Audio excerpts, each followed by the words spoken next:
pessoal, não sei se é bom dia, boa tarde, boa noite, porque esse Sintonia, pelo que eu estou percebendo, ele tem sido visto a qualquer hora, em qualquer tempo e qualquer lugar. Nós já estamos chegando à marca de 200 mil visualizações dos nossos programas, são 220 entrevistados e não trouxemos até hoje nenhuma má notícia. Eu imagino que é a única TV online que se tem registro aqui no Brasil com boas notícias, com conteúdo, com entrevistados que vêm aqui para partilhar conhecimento. E posso dizer que eu sou muito beneficiada por tudo isso, porque há sempre um equilíbrio. Acabo trazendo pessoas aqui que depois falam: vem cá, deixa eu te dar uma assessoria de carreira, vem cá, deixa eu te dar um curso aqui. Então eu estou assim, ficando super enturmada com uma série de assuntos que eu desconhecia. Hoje eu trago uma querida que eu conheci num curso, e graças a Deus a gente acaba conhecendo nesses cursos pessoas que estão interessadas em evoluir. Ela se chama Dulce Jane e vem falar sobre a arte de envelhecer, que aliás é um assunto que me veste e que eu procuro sempre o melhor para esse meu caminho na estrada da envelhecença. Eu trago agora a Dulce. Vem cá, Dulce, vem falar um oi aqui para os nossos internautas. Olá, olha que linda essa entrevistada. Tudo bem? Boa tarde, amigos. Me permitam chamá-los de amigos, a nossa audiência, os nossos internautas. É uma alegria muito grande estar aqui, voltando depois de dois anos e 3 meses, voltando aqui neste estúdio, neste programa tão maravilhoso, Sintonia, para a gente falar sobre um assunto que eu acho que está sendo muito debatido, né, na mídia, e de uma forma muito positiva, porque isso é um grande ganho, uma grande conquista da humanidade, que é o aumento da expectativa de vida da população. Sem dúvida. Então, antes que a gente discorra sobre isso, eu quero falar quem é essa moça linda que está aqui comigo. Obrigada pelo linda. Não é? Não, fala, charmosa, emagrecendo, quase fala disso. Legado da pandemia. Tá vendo?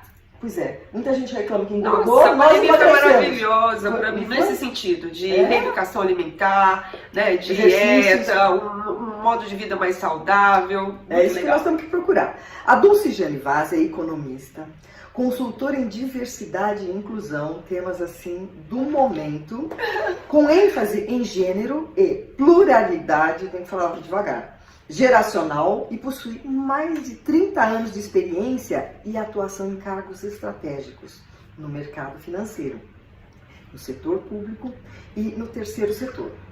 Atuante no Grupo Mulheres do Brasil, foi cofundadora do Núcleo de Brasília, que é um grupo que você já deve, eu venho sempre falando aqui, que já tem quase 100 mil mulheres e faz por nós o que o governo não tem condições de fazer ou não quer. Sempre atua nas áreas demandadas e fala um pouquinho da vacina já, do nosso eu projeto. acho que um dos legados do Grupo Mulheres do Brasil é o movimento Unidos pela Vacina, que tem buscado mobilizar não só a sociedade civil, mas também o setor privado, né, e juntamente com o setor público, tem buscado aí mobilizar e engajar toda a sociedade brasileira para que a população seja imunizada 100% até o final deste ano. Uma meta ousada quando a gente lançou lá atrás, mas que a gente está mostrando para todos, tá, né, que é possível, né? E que a gente vai talvez até antecipar né? Exatamente. O alcance desse objetivo. E eu acho que o Mulheres do Brasil, Beth, ele mostra a força do protagonismo feminino, totalmente, né? Mas ao mesmo tempo que a gente não faz nada sozinho, né? Juntos somos mais fortes, não temos dúvidas disso. E sob a liderança da nossa presidente Luísa Helena Trajano e a vice Tieco Aoki, não precisa falar mais nada, né? Não precisa falar mais nada. A Tieco já esteve no programa, a Trajano já esteve. A Sônia Ré. Não, do Mulheres do Brasil, acho que umas 30 já. Por quê? São mulheres que têm o que dizer. Mulheres que fazem acontecer, né? Faça parte, você canta, viu? Mas é muito simples, é só entrar no site mulheresdobrasil.org.br. Faça parte, que você vai fazer parte da história desse país. Muito bom. A arte de envelhecer. A pergunta que eu faço, eu inverto isso. Envelhecer é uma arte? Precisa ser uma arte. Sabe por quê, Beth? Porque uma das grandes revoluções, aliás, a grande revolução que aconteceu, né, nos últimos 100 anos é o quê? É o aumento da expectativa de vida das pessoas, né? Esse bônus, né, esses anos a mais de vida que estamos ganhando, a gente precisa viver bem. A gente precisa viver com saúde, com dinheiro, né, com liberdade. Então, isso que é uma arte, é uma equação complexa, mas que todos nós podemos praticar, né? Tem que ter um olhar otimista, e não aquele olhar assim, entrei na menopausa, o homem tá perdendo o cabelo, tá ficando mais barrigudo. Tem como respirar fundo e ir em busca de outras posturas, não é? Com certeza. A ONU tinha apresentado um estudo que mostrava que as 4 mega tendências para esse século seriam o crescimento da população, o envelhecimento da população, o aumento da população urbana e também os processos migratórios. E aí a questão da longevidade hoje está sendo considerado, em termos da OMS, políticas públicas, especialistas, pesquisadores, como uma grande revolução que todos nós estamos participando. Né? E aí, por exemplo, é esperado que em 2050, Beth, o Brasil seja o 6º maior país do mundo com uma população acima de 60 anos. Sério? 30% da nossa população em 2050 será composta de pessoas acima de 60 anos. Ou seja, aposentadas, né? Ou não. Porque... Não, aposentadas pela idade. Mas da maneira como está mudando tudo, a pessoa de 60... Você parou de trabalhar depois que se aposentou? Eu não parei. Então assim, você pensa bem, em 1950, Beth, as pessoas acima de 60 anos eram só 5% da população. Em 2050, menos de 100 anos, nós já vamos ter 30%. Isso representa um oceano azul. Né? A longevidade, esse bônus a mais que nós estamos ganhando, representa um oceano azul de oportunidades. Para nós, do ponto de vista de planos pessoais, e também para as empresas, para as organizações, para os governos, porque isso significa o quê? Crescimento econômico, à medida que a população vive mais. Sim, né? Mais pessoas continuam consumindo, né? Não, e produzindo. E também uma oportunidade de desenvolvimento pessoal. Concorda? Totalmente. Você se vê nesse percebo desafio. Assim, hoje a mulher de 60 é o antigo 45. Eu percebo assim, eu vou fazer 70 o ano que vem, né? Gente do céu! Adoro falar, porque daí fala assim, parece 69,5, né? Mas a minha mãe com 45, eu achava ela velha. No entanto, hoje, uma mulher de 60 anos, super produzida, faz até a publicidade de lingerie, não é? De lingerie, né? As empresas hoje, todas elas estão reconfigurando, né, o seu marketing, a forma de você estar dialogando com o consumidor, e perceberam que aquela tirania daquele corpo esguio, jovem, né, realmente não está conectando com o seu público, né? Não está. O que eu percebo, assim, das pessoas que vão envelhecendo, se elas continuam com um equilíbrio emocional, uma satisfação pessoal, porque se a pessoa está insatisfeita consigo mesma, não é Cristo que dê jeito. O que elas têm? Mais produtividade, criatividade e uma coisa que escola não dá, que é a experiência de vida. E as empresas percebem ao longo do tempo que a experiência conta muito na hora de gerir qualquer ação. Como você percebe empregar pessoas acima de 60 anos nas empresas? Ao invés de descartar a cor de pijama em casa. O próprio termo aposentadoria, ele vem do inglês, que é retire, que significa ir para os aposentos, é se esconder. Como é que é? Retire? É ir para os aposentos, é se esconder, é se retirar. A gente deve evitar, né, esse termo, porque no meu caso doeu muito quando eu me aposentei do mercado financeiro e parti para uma segunda carreira. Mas o que a gente vê hoje com a longevidade, com esse aumento de expectativa de vida dos brasileiros e da população mundial, é que a gente pode viver várias vidas numa vida só, não é? Você pode ter várias carreiras, né? Você pode refazer a sua vida amorosa, você pode construir uma outra família, você pode, de repente, quem não conhece uma pessoa que aos 80 anos resolveu empreender? De repente uma tia que aos 75 resolveu casar novamente? Sim, né? Você tem várias histórias, né, na família, nos vizinhos, na comunidade, mostrando isso, né? Então, assim, eu acho que a gente tem que sair desse mindset tão tradicional, né, tão rígido, tão rigoroso, e a gente ter liberdade, inclusive, de repensar o nosso modelo de vida, né, e o nosso curso da vida. Como é que eu estou levando a minha vida? Né? E aí, Beth, eu tive acesso a um estudo recentemente muito importante da Fundação Dom Cabral, e o Dr. Alexandre Kalash, Dr. Alexandre Kalash, geriatra, e ele é conselheiro do Fórum Mundial Econômico. Tanto é que o Fórum Mundial Econômico de Davos do ano passado, 2020, colocou essa pauta do bem-estar financeiro e longevidade. Tem que levar em consideração, ele colocou num artigo que eu li recentemente algo muito valioso. A gente precisa acumular 4 capitais para envelhecer bem. Então vamos saber. E aí tem um termo que a OMS colocou, referendou em termos de políticas públicas, que é o envelhecimento ativo. Para você vivenciar esse envelhecimento ativo, e a expectativa é que a gente vai viver 100, 120 anos, né? Tudo isso, mas vai pegar a minha faixa? Com ou serão que vem ainda? Com certeza. Por exemplo. E aí nós precisamos acumular 4 capitais. Quais são esses? O financeiro, né? A gente fazer frente às nossas despesas, às nossas necessidades, né? Os nossos desejos, os nossos sonhos. A saúde é um outro capital muito importante, né? Não adianta ter dinheiro se você está imobilizado, você está, né, sem condições de interagir, de conviver, de ir e vir, né? Então a saúde é fundamental. Tem um outro que é o capital social, né? As interações, as trocas, né? É a questão de você estar fazendo parte de uma sociedade, né? De um núcleo, Então é você participando de um grêmio recreativo, é uma organização sem fins lucrativos voltado para a cultura, ou para de repente para uma mobilização social, de repente você fazer parte de um grupo cultural ou espiritual, religioso. Né? Mas é muito importante você sentir fazendo parte, esse sentimento de pertencimento. Pertencimento, né? Não pode se isolar. E o quarto capital é o intelectual, é o do conhecimento. Nós, Beth, não vamos ficar, já abandonamos esse modelo de que a gente iria acumular conhecimento numa determinada faixa etária da nossa vida e depois não teríamos mais que aprender nada. Pelo contrário. Muito pelo contrário. É o lifelong learning. Nós vamos aprender ao longo de toda a vida.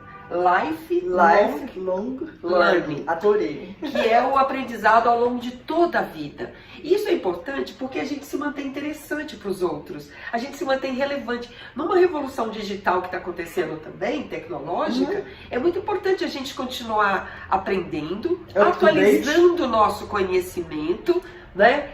E estar o tempo todo integrado a essas novas ferramentas, essas novas tecnologias, aos novos termos. Só assim a gente se mantém relevante, mantém engajado, né? Isso tudo não é só para a questão de empregabilidade, mas é um bem-estar também. Você se sentir saudável é quando você sabe que numa mesa de um bar, num restaurante, num almoço de família, você continua tem assunto e você continua dialogando com várias gerações, dos mais velhos aos mais jovens. Um fato real. E eu gostei dessa história dos 4 capitais e o quanto é importante se cuidar da saúde, de ter tido uma maneira de poupança, porque em tempos de pandemia, eu sou um exemplo vivo que se não tivesse tido poupança, eu estaria pedindo cesta básica. O outro que você falou, saúde... O capital social e o capital social, que seria o networking social, porque inclusive tem uma cidade que eles se reúnem às 18 horas, o prefeito pôs caixas de som na praça e vai todo mundo para essa praça e conversam, dançam, jogam. Isso é importantíssimo porque eu tenho uma postura mental. O maior patrimônio que se pode ter são os amigos, a família, os amigos. Porque quando você não tem amigos, você se isola. E aí vem aquela controvérsia entre solidão e solitude. Às vezes a pessoa fala, a pessoa que envelheceu, ela está muito sozinha, ela não tem nada. Eu posso ficar sozinha, mas eu tenho meus livros, eu tenho os amigos aqui que eu posso ligar, eu tenho a música. Então a gente tem que procurar aquilo que nos preencha. Quanta gente resolve aprender um instrumento depois da aposentadoria? Porque sempre quis e não foi lá. Eu acho que a aposentadoria é um direito que você pode exercer, mas você também pode desejar também continuar, né, a sua carreira, ou enveredar por outra carreira, ou por novos projetos pessoais e profissionais, mas dentro de um processo de liberdade, de escolha, de desejo, né? Então o tempo todo a gente vai trabalhar 3 pilares. Aquilo que é necessário para mim, aquilo que eu desejo e aquilo que eu sou capaz. Porque muitas coisas que eu quero fazer, nem sempre eu sou capaz, né? Então a gente também tem que ter bom senso, né, Beth? Sim. E uma coisa também que eu acho muito importante, Beth, eu estava refletindo a caminho daqui. Nós somos fruto das nossas escolhas. Né? Totalmente. O Abílio Diniz, que é uma grande referência em termos de longevidade, né? Ele criou uma plataforma, a Plenai, ele fala muito isso, que 20% do que acontece conosco é genético. Os 80%, gente, é fruto do que nós estamos decidindo fazer. Escolhas, né? Então ele fala assim, por exemplo, você tem que deixar muito claro aquilo que é importante para você, que você não vive sem, e aquilo que você vai se dedicar. Aquilo você vai até se permitir se estressar. Mas aquilo que não faz parte desse pool de coisas importantes para você, você não precisa se estressar. Você não precisa sofrer tanto por isso. Né? Sem dúvida. Então isso te preserva a sua sanidade mental. Uma outra coisa muito importante é a gente cuidar da nossa vida de uma forma de 360 graus. Então A da pizza, não é a pizza? É o corpo, é a mente, né? É o espírito, é pensar no contexto, é pensar no seu propósito, né? E aí vem o Ikigai, que é uma das ilhas, um grupo de ilhas do Japão, onde veio construído esse conceito de que para sermos felizes, nós temos que ter clareza da nossa razão de ser. De ser, estar e fazer, né? E aí o Ikigai, né, que às vezes você vê várias filosofias, vários ramos diferentes, mas sempre vai ter assim, qual é o seu propósito, o seu porquê? O Simon Sinek fala do seu porquê, né? O que te faz levantar todos os dias? Nossa, você tirou da minha boca. Para que eu acordo? Com entusiasmo, com energia. A gente precisa saber qual é o nosso propósito. Sabe por quê? Porque a gente precisa agir com coerência. A gente precisa agir de acordo com o legado que eu quero deixar, né? E com isso facilita as nossas escolhas, as nossas decisões, os nossos nãos, que às vezes a gente tem que falar não. Nós falamos há pouco, focar, eu comentei com ela sobre um livro, Essencialismo, interessantíssimo, você já tinha lido. Best-seller americano. Essencialismo é um livro que te mostra o quanto é importante você saber dizer não na hora certa. E quando você diz não na hora certa, você é mais respeitado do que se disser sim toda vez. Posso, tal, larga suas coisas, vai atender o outro. O tempo todo é o quê? Priorizar. Priorizar. Mas para você priorizar, você tem que ter clareza do que você quer. Então a gente tem que ter o tempo todo a arte de envelhecer, é você estar pensando o curso da sua vida e ter liberdade, inclusive, de reorganizar o seu modelo de vida, né? De repente pensar que aquele sonho seu, talvez, de ter uma casa na praia que você tinha 20 anos atrás, talvez agora não faça sentido. Tem que ser atualizado. Talvez agora você queira viver um tempo fora. Por que não? No Airbnb, no chileiro, por que não? Sim, né? Seria maravilhoso. Mas aí, Beth, você me lembrou um estudo que foi feito pela National Geographic, mais um outro escritor aí, americano, que foi identificar quais os lugares do mundo onde a população vivia mais, tinha mais saúde e sem remédios, sem uso de remédios. Eles identificaram 5 regiões no planeta que eles chamam de Blue Zone, as zonas azuis. E eles identificaram ali, você tem ali uma cidade, uma região ali da Califórnia, onde eles vivem 10 anos a mais do que os americanos.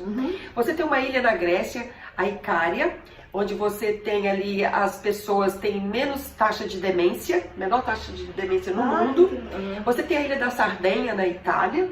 Você tem um local em Costa Rica e tem Okinawa,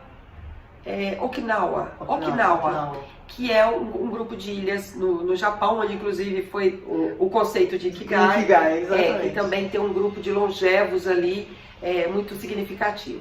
E quando eles identificaram, né, essas zonas azuis, eles foram pesquisar o que elas tinham em comum, né? Pra e aí tem a questão do equilíbrio, né? Eles se movimentam, não que eles vão para academia, malhar, mas há um movimento do ir e vir, de andar, de caminhar, de fazer suas atividades físicas, de cuidar da casa, isso tudo ajuda o físico. Há a questão do equilíbrio, do seu ponto de vista da oração, do happy hour, do encontro, né? Você precisa trabalhar todas as dimensões da sua vida, não ficar focado só numa coisa específica. Há também a questão de comer com cuidado, com cautela. Comer menos. 80% do seu estômago cheio, os japoneses consideram muito isso, principalmente dessa região lá de Okinawa. 80% só, para que você possa manter o seu peso. Tomar vinho às 17 horas, uma taça de vinho, né? É claro que tem alguns lugares que a religião não permite e tal. Ficar perto daquelas pessoas que são importantes para você, né? Ficar perto daquelas pessoas que você ama, é muito importante. Essas 5 regiões que foram mapeadas, eles têm essa coisa de contato com a família, de cuidar dos mais velhos, né? De ter essa relação de pertencimento com a comunidade, né? E tem um propósito, né? Eles têm clareza, né? Qual é o seu propósito, qual é a sua razão de ser, né? E eles trabalham, eles vivem de acordo com isso, coerentemente, de uma forma alinhada, harmonizada com isso. E é isso, né? que acaba levando para o equilíbrio emocional e aquilo que a gente busca tanto, que é a inteligência emocional. Eu cheguei a uma conclusão, com os anos passando, e eu tenho, você conhece meu livro, você faz parte também, ela está no meu livro. Conheci também. A Beth quando ela estava prestes a lançar o primeiro livro. O segundo você já fez parte. Já fez parte. Beth é muito rápida. O que eu percebo é assim, à medida que os anos vão passando, se você tiver inteligência emocional, você passa a descartar coisas sem importâncias, certo? Tem tanta coisa que se dá importância e daí dá 10 minutos não terá mais, daí uma semana muito menos, daí um ano você nem se lembra. E passar a valorizar aquilo que você tem de bom. Tanta gente fala da abundância, não fala? Ai, porque para mim está faltando dinheiro, porque eu não tenho... Na realidade, nós vivemos num planeta abundante. Se você olhar aqui, por exemplo, quantos fios de cabelo você tem, não é abundante? Quanto tem de seda aqui na tua roupa, na minha? Quanto cimento tem nessa casa? Quanta tinta? Nós estamos cercados de abundância, mas o ser humano considera que se falta dinheiro, então ele está na miséria. Quando você tem um olhar de valorização daquilo que lhe pertence, como o ar que a gente respira, e você passa a não dar importância a coisas miúdas, pequenas, você vai estando num estado de equilíbrio emocional, que vai trazendo uma sensação de leveza, é assim que eu estou me descrevendo, tá? De leveza, que assim, às vezes pode cair o mundo do meu lado, eu olho, percebo o que eu posso fazer para mudar isso. Se eu não posso fazer, não vou fazer nada. Mas se eu tiver algo a fazer, estou lá para ajudar. No entanto, as pessoas se apegam a coisas pequenas e esquecem de olhar, valorizar o que elas têm de bom. E contribui muito na arte do envelhecimento, na minha opinião, estou aqui fazendo um adendo a ela, como você tem que se preocupar com as coisas que têm solução e não se preocupar com as coisas que não têm solução. O Dalai Lama não falava isso? Se você tem uma preocupação e ela não tem solução, deixa quieto, não tem o que fazer. Se você tem uma preocupação, ela tem alguma coisa que você pode fazer, faça e não se preocupe, porque ela vai se resolver. Há um exemplo, né? Há um exemplo assim, você pode olhar uma situação e falar que o copo está mais ou menos vazio ou mais ou menos cheio, né? Então, e a pandemia nos mostrou isso. Quando a pandemia nos coloca de volta para a caverna, as nossas casas, né? Esse isolamento físico, não significa necessariamente isolamento afetivo, né? Uma coisa é o isolamento físico. Nós voltamos para a nossa caverna, para a nossa casa, e ali a gente teve que fazer uma pausa, né? E ao mesmo tempo fazer uma viagem dentro de nós. Nessa viagem dentro de nós é uma oportunidade de ressignificar valores, estilo de vida, o que é realmente importante. E aí, Beth, vai aquilo assim, o que está dentro do meu controle, que está no espectro do que eu posso controlar, e o que está acima do meu controle. Por exemplo, a pandemia não estava no meu controle, né? O que cabia a mim, cabia a você, a todos nós que estão nos ouvindo, nos assistindo, é obedecer às regras, né, de isolamento físico e as demais regras sanitárias. Né? Mas quando é que aquilo iria acabar também não sabíamos, né? Mas ali a gente precisava gerar oportunidades. Então, cada situação que nos acontece, você precisa enxergar coisas positivas, você precisa ressignificar aquele acontecimento. De repente pode ser uma lição de aprendizado. E esse encontro é um novo conhecimento, né? Uma mesma situação, ela pode significar um oceano azul de oportunidades. Isso é ser otimista? É sim.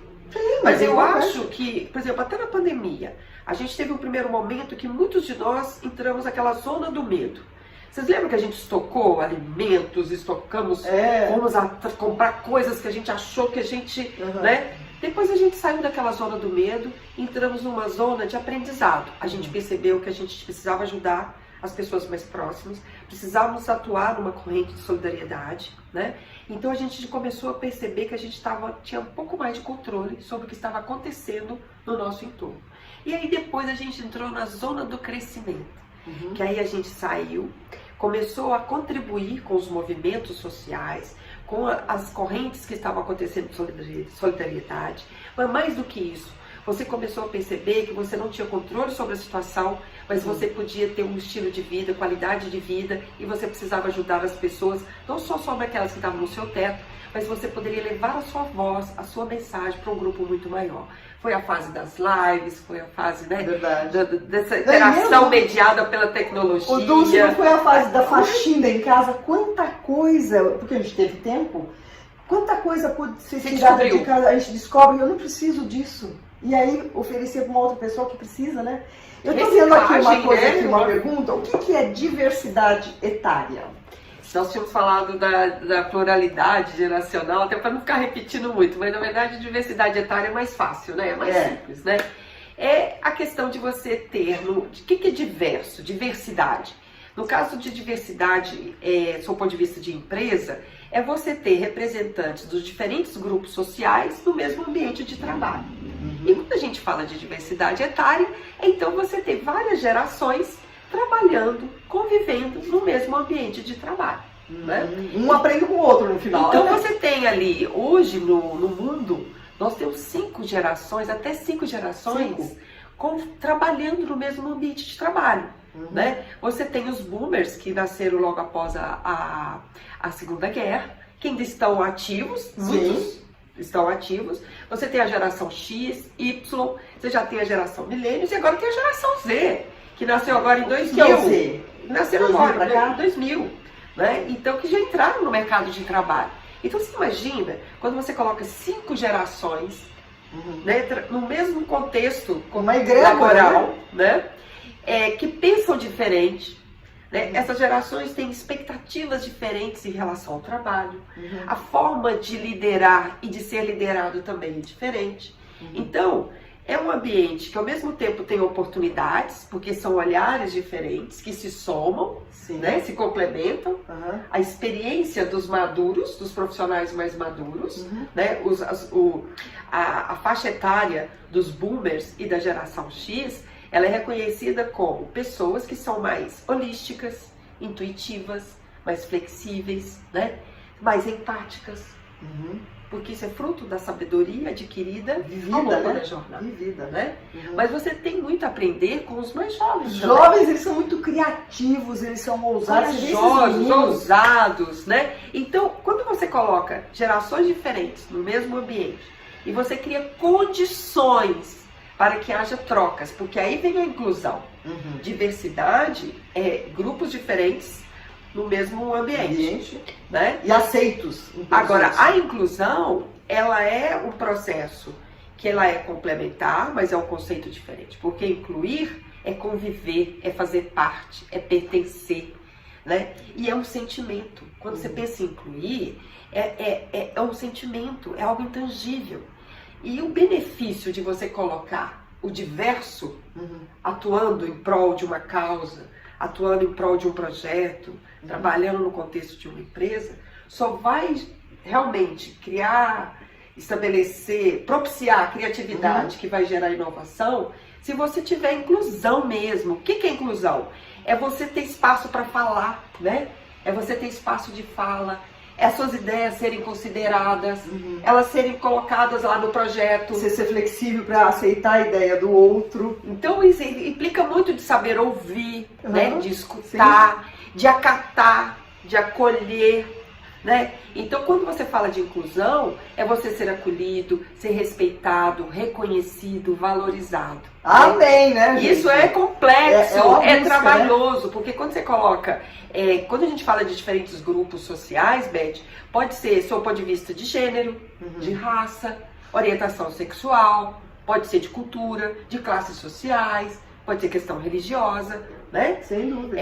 Você tem diversos grupos subrepresentados na sociedade e hoje é um movimento grande de você elevar a representação desses subgrupos, começando pelas mulheres, ao movimento dos negros, né? O aceitação dos gays, né? A questão do movimento LGBTQI+, cresceu bastante, mas há outras dimensões da diversidade que também precisam ser consideradas. Uma delas é a diversidade etária. Exatamente. E olha, o que eu queria perguntar agora é uma curiosidade, já que você é da área. Os homens e as mulheres envelhecem diferentemente ou, no seu ponto de vista, a arte de envelhecer é igual para os dois? Como é envelhecer para a mulher e como é envelhecer para o homem? Você sabe que a Miriam Goldenberg é uma antropóloga e ela é uma ativista do envelhecimento. Ela escreveu alguns livros sobre o assunto e ela pesquisou 5.000 brasileiros de 18 a 96 anos. Nossa! E ela descobriu que homens e mulheres envelhecem de forma diferente. Os homens, Beth, por conta que a pressão estética é menor sobre os homens, eles cuidam menos do físico, eles dispõem menos tempo para fazer o check-up médico anual. A mulher acaba indo todo ano, né? E os homens, eles sofrem muito quando eles se aposentam ou mudam de atividade, né? Aquele rito de passagem, porque quando ele tira o sobrenome corporativo, aquilo o cargo que ele tinha significa uma mudança na rotina, na interação com os amigos. Ele, de repente, ele perde o principal papel de ser provedor, né? Então, ela identificou que os homens, eles têm mais dificuldade de fazer essa mudança. De aceitar, inclusive, né? E qualquer mudança dói um pouco, né? A gente tem que ter coragem. É verdade. Né? E ela identificou que isso, mais a ausência de ter um suporte emocional, que pode ser um terapeuta, pode ser... Que eles existem pode mais, ser um né? vínculo espiritual, um vínculo, né? Você ter... a taxa de suicídio e depressão entre os homens tem crescido no Brasil. Entendi. As mulheres não. As mulheres, quando estão nessa fase madura, 60 a mais, o que acontece? É a liberdade. Elas se sentem livres. Elas criaram os filhos, o marido, né? Ela já cuidou do marido, dos filhos. Ela se sente empoderada para ser o que ela quiser ser, Beth. Né? E aí ela se abre, e é muito comum ela pedir a separação, porque ela quer viver um caso de amor com ela mesma, ela quer viver um romance com ela mesma. Que legal! Então ela quer estar aberta para novas descobertas, novas amizades, novas paixões, né? E aquilo que ela deseja, ela corre atrás, ao mesmo tempo ela está satisfeita com o que ela tem, com o que ela está, do seu ponto de vista de físico, né? E de saúde, e ela se cuida, ela se alimenta bem, ela cuida da saúde, do físico, ela participa mais de palestras, de encontros, dos movimentos. Né? E eu queria acrescentar uma coisa no Brasil, né? Você falou que os homens, eles resistem a uma série de coisas. Os homens resistem mais a ir fazer uma terapia. Quantos homens... terapia é coisa de louco. E resistem... não é que eles resistem, eles não se entregam tanto à espiritualidade. Gente, o que eu estou falando não é a verdade absoluta e há exceções. Mas a mulher, quando ela resolve enveredar pelo lado mais evoluído, espiritual, ela se entrega muito mais do que o homem. Se a mulher sentir que está começando a ficar melancólica, ela vai e procura um terapeuta. Ela pede ajuda. Ela pede ajuda, e o homem não, ele quer aguentar firme. Mas esse é o ser homem, né? O ser homem significa, de repente, não manifestar os seus sentimentos reais. Porque foi criado lá atrás, assim, o patriarcado, né? Exatamente. Quando você falou anteriormente, eu lembrei, Beth, a questão do isolamento físico e afetivo, que uma das coisas que tem mostrado também que é importante pra gente viver mais e viver bem, porque a gente não quer só viver mais, a gente quer viver bem, né? Saudável, interagindo, trocando, né? E aí é a questão dos vínculos afetivos. Você ter relacionamentos sólidos, verdadeiros, autênticos, né? Não é aquele 1 milhão de amigos, mas que pessoas que você possa contar com elas, né? Newton Bonder uma vez deu uma entrevista para Clarice Nisquier e ele falou uma coisa que eu guardei muito. O propósito da vida não é ser protagonista, é você ser um participante. Por isso, cuide bem dos seus vínculos, no relacionamento amoroso, na família, na comunidade e na espiritualidade. Então é muito importante a gente ter esses vínculos. E a pandemia nos mostrou isso, né? São esses vínculos afetivos, espirituais, né? Comunitários, que nos mostrou que nós continuamos, né? Seres, animais políticos, né? Sociáveis, e que nós estamos juntos, né? Embora separados fisicamente. Não é só a inclusão, é a gente se permitir incluir. A gente fazer parte, sentir fazendo parte, né? Então, assim, eu acho que esses vínculos... existe um diálogo do livro de Hemingway, que 2 pessoas estão numa guerra e um pergunta para o outro assim: quem é que está ao seu lado na trincheira? Aí o personagem fala assim: mas isso importa? Aí o outro fala assim: mais do que a própria guerra. E você deve ter percebido isso, Beth, na pandemia. Com quem que você pôde contar durante a pandemia? Sem dúvida. São aqueles vínculos fortes, verdadeiros, né? E isso também é o que? A arte de envelhecer. Você saber nutrir esses vínculos, alimentar essa rede, não é? E às vezes a pessoa fala assim, eu não tenho amigos porque ninguém me liga. E você ligou? Não espera o outro ligar. Se eu penso numa pessoa que eu não falo há muito tempo, mas ela não me liga faz meses, eu vou lá e ligo. Claro. Não vai você? A gente tem que ter iniciativa, né? Tem. E uma palavra que eu gosto muito, que às vezes eu defino, a maioria das coisas assim, é o compromisso. Compromisso com você mesmo, compromisso com a sua alimentação, compromisso com a sua saúde mental, compromisso com o outro. Tudo gera em torno de compromisso com o horário. Você viu? Você olhou no relógio e chegou aqui exatamente na hora combinada. Então, quando você exercita, eu costumo dizer que são os pilares, né? Liberdade, compromisso e escolha. Perfeito. Liberdade é aquela da minha palestra, que você já foi. Perfeito. Né? A liberdade é um direito inerente ao homem, embora eu não possa sair pelada na rua, porque eu não tenho essa liberdade, mas a gente poder fazer o que deseja, estar com quem quer. Hoje, o ser não está mais com aquelas correntes que obrigam a ficar num casamento que não está bom, que obrigam a ficar num emprego que não gosta, que o chefe faz bullying. Então, o que eu percebo da liberdade é que, aos poucos, nós estamos tomando para nós a nossa própria liberdade. O compromisso com tudo que eu acabei de dizer.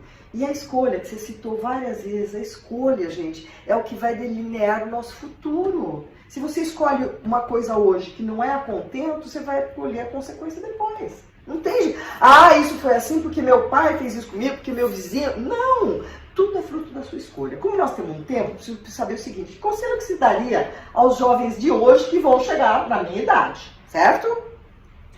Tem aquela frase, se a juventude soubesse e a velhice pudesse, né?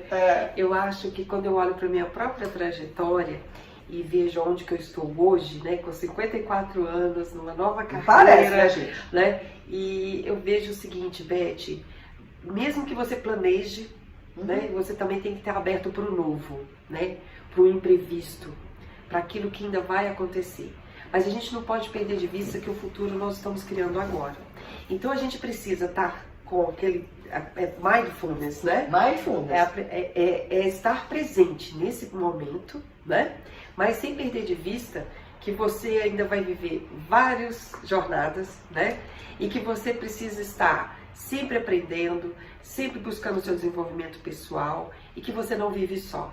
Você é um ser humano gregário, você vive em comunidade. E você precisa fazer algo para você, que vem desde o autoconhecimento, autorrespeito, autoconsciência, mas você precisa fazer para os outros, né? Então eu acho que essa mensagem que eu deixaria para os jovens aqui, né? Não olhe, né, com desdém para as pessoas de idades diferentes de você, não menospreze esse conhecimento, essa experiência, essa jornada de vida. A gente tem muito a aprender quando a gente se despe do nosso ego, né? Quando a gente realmente se mostra aberto para ouvir, né? E também abra para o novo no sentido de, independente de classe social, de gênero, né? De orientação sexual, se permita, né, realmente interagir, conviver com o diferente. A riqueza está nisso. Eu diria, para complementar, assim, desde o começo você está falando do Ikigai, do propósito. Jovem, acorde e pense assim, o que eu quero ser quando crescer? Tenha uma meta. Se você quer ir em algum lugar, você sempre traça como você vai chegar àquele lugar. A vida da gente também é assim. Como é que eu quero a minha vida hoje? Se eu não tiver um norte, eu não chego em lugar nenhum. Certo? Eu acho, e também flexibilidade, né, Beth? Porque a gente também tem que ter leveza, e a Luísa fala muito isso, né? É um dos nossos mantras, é leveza. No sentido de mudar o curso da vida, quando você perceber que aquilo não deu certo, ou aquilo não está trazendo os benefícios esperados. Mas nunca haja só com o seu interesse individual, pense no coletivo. A pandemia também nos mostrou o quanto nós somos interdependentes. Não só dos seres humanos, mas de todos os seres desse planeta. Sem dúvida. Posso fazer uma pergunta que pode ser meio redundante? Eu termino o programa com isso. Você se sente numa missão de vida aqui neste plano? Ah, com certeza. O meu propósito hoje é compartilhar palavras, né, que Fala possam bem essa permitir língua, né? que outras pessoas também possam ser a melhor versão de si mesmas, né? Então, assim, eu acho que é mesmo compartilhar esse conteúdo, esses insights, essas descobertas que eu faço ao longo da minha vida. Eu acho que a minha missão é realmente provocar, é inspirar que outras pessoas também possam, a partir disso, ampliar ainda mais, né, o potencial de sua jornada. Eu costumo dizer assim que a gente tem até um livro que fala disso, as 5 pessoas que você deve se relacionar. Desde que eu conheci a Dulce, a gente não convive muito, né, Dulce? A gente se vê pouquíssimo. A gente acompanha uma outra nas redes mas sociais. eu acompanhei. Mas assim, a Dulce é o tipo da pessoa que é um prazer a companhia, porque ela é de um conteúdo tão profundo. Você viu as pessoas que ela citou aqui, os exemplos que ela deu, o nível de conhecimento da área dela. Então é sempre um prazer conversar com uma mulher inteligente. Eu te agradeço muito a presença e queria aproveitar. Eu que agradeço. Ela veio trazer isso aqui para mim. Eu fiz questão de mostrar agora para vocês, porque Sintonia é o nome do programa, Sintonia é o nome do meu CD. E percebam a sintonia, ela não sabia como eu estava vestida. Olha, ela me trouxe uma vela com dourado e preto. Que combina. Olha isso, gente! É o mesmo desenho aqui da minha blusa, são bolinhas em dourado. Então, isso é sinergia. E para retribuir, eu adoro porque é caju, né? Não, bem, mas uma coisa bem brasileira, bem tropical, né? Você vai escolher aqui, sim. Uau. Eu vou oferecer para ela um CD, que você vai escolher entre bossa, samba, baião, choro, que é a nata da nossa música. Maravilhoso. E esse outro que é... Você sabe que eu tenho um aparelho de tocar CD, né? Mas eu não amo, eu tenho uma coleção de CD. Vai abrir mão? De jeito nenhum, eu amo, adoro. Esse Atitude é Tudo, eu não vou dar o livro para ela, porque ela faz parte desse livro. Eu tenho um autografado. Ela está aqui com um depoimento. Eu vou te oferecer esse, que é Autoconfiança. Maravilhoso. Quando nós nos conhecemos, esse livro é muito importante. E tem um CD que fala de você como mulher. Mulher que luta, que ousa, que vence. A mulher calada, contida, danada da vida. E a mulher safada, que também tem que ter um pouquinho de safadeza na mulher, não é mesmo? E a música que eu fiz para minha mãe, mas que qualquer pessoa que ouça essa canção vai se remeter à própria mãe. Vai se é uma canção de amor. Então, que lindo, Beth. Para retribuir até a sua vela. Gente, obrigada. Foi um presente em dose tripla, né? Porque estar aqui com vocês é um presente para mim, pro meu coração. E ganhar esses presentes aqui é levar a Beth comigo para minha casa, para minha biblioteca, para um espaço que eu gosto tanto hoje, que eu convivo tanto, que é meu home office. E é lá que eu guardo os meus maiores tesouros. Com certeza, hoje foi um dia de graça. Eu que agradeço a tua presença e enriquecer aqui o Sintonia com essas informações, porque uma coisa bem certa, se você não partir para outro plano logo, tenha certeza que você vai envelhecer. E se isso é uma arte, comece a aprender essa arte agora. Não é? Comece a praticar, né? E pensar o seguinte, você tem que ter uma visão, agir no curto prazo, mas ter uma visão de longo prazo. E onde que você quer estar daqui a 10, 20, 30, 50, como você se imagina, anos, né? Você tem um poder de escolher as suas decisões. Exatamente, o que você estiver agindo hoje vai reverberar lá na frente. O que você está bebendo, o que você está comendo. O que você está pensando. Na PNL, a gente faz muito ponte ao futuro. Imagine você daqui 1 ano, daqui 5 anos, daqui 10 anos. O que você está fazendo para chegar bem lá? Gente, obrigado, querida. Um prazer imenso e você volta, em breve. Olha que volta. Com certeza. Não vou demorar tanto tempo mais não. Um abraço a todos. Beijo para vocês e prestigie aqui o nosso canal da All TV. Obrigado, Lucas, dessa oportunidade. Toca o sininho e compartilha se você gostar. Yes! Tchau!